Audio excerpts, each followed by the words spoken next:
going to find out. Workers' compensation is the most controllable form of insurance that you have. It's nothing about financing. When you pay back to the insurance company, somewhere between 1 to 2.5 times what that claim costs are, that extra money they need to use to pay for claims that go over that $42,500. Who can answer the question, what is the most an insurance company has to pay out for an injury under workers' compensation? That's medical and wages. Anybody want to venture a guess?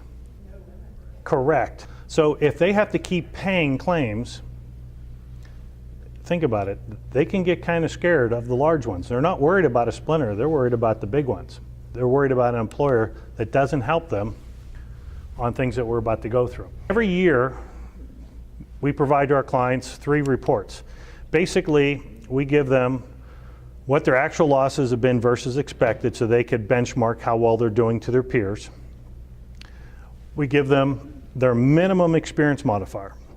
Like I said, some of the agents will tell you a 0.95 might be a good experience modifier, 0.8 might be great.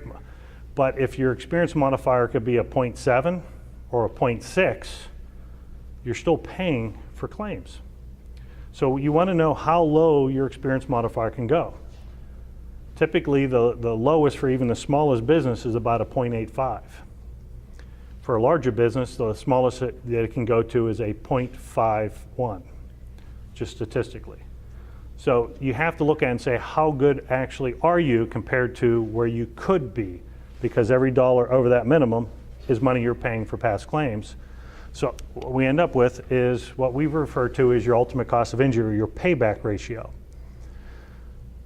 Since every claim is on your modifier for 3 years, it will impact your premium for 3 years. So you're going to pay for that claim over 3 years.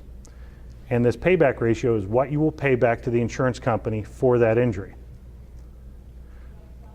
In most cases, you're paying back more than they pay out in the claim.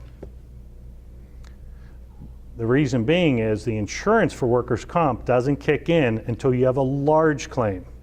And under Pennsylvania statistics, that's $42,500. If we go back to this worksheet, right here you'll see there is a claim. And you can't see it, but it says it's capped at $42,500. So after $42,500 is when the insurance kicks in. But don't think just because your claim goes over $42,500 that you're out of the woods. In addition to that, when people are out on workers' compensation, you have to have other people. You may have to pay overtime. You may have damage to products, damage to things. So there's more costs than even what impacts your premium. OSHA says a $2,300 claim will basically cost you over $12,000 in terms of indirect costs. So as you can see, there's more to it. So obviously it benefits you to not have any injuries that you have to pay for.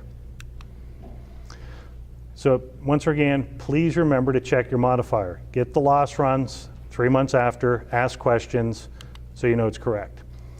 So once again, this is what you want to benchmark yourself to. The other report we can get here in Pennsylvania that you can't get in other states is you can actually see how well you compare to your peers. You could actually run a report, and we do that frequently, tell you how you compare to your peers in your same classification codes.